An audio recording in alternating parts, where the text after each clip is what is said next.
We can also use factoring beyond quadratic type of expressions as well, one where we have multiple terms involved.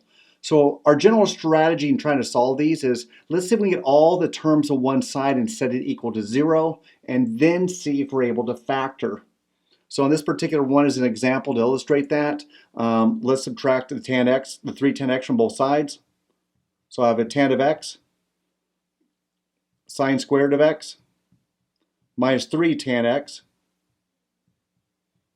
equals 0. The left side can factor by factoring out a tan of x. Now I'm left with sine squared x minus 3 equals 0. From there, we know this to be true if either tan of x equals 0 or sine squared x minus 3 equals 0. So let's look at both of those. The tangent of x equals 0. What values of x does that make that true? Well, that occurs at two places without my interval. One at x equals 0, and the other one is x equals pi.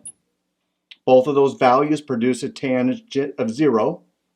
The other one we want to look at is where the sine squared of x minus 3 equals 0.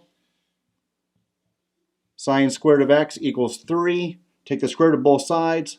So the sine of x equals plus or minus root 3.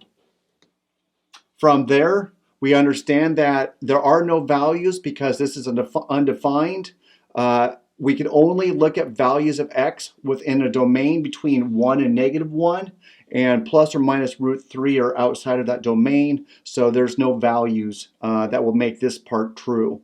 So my only solutions of this original equation are the values of x equals 0 and pi.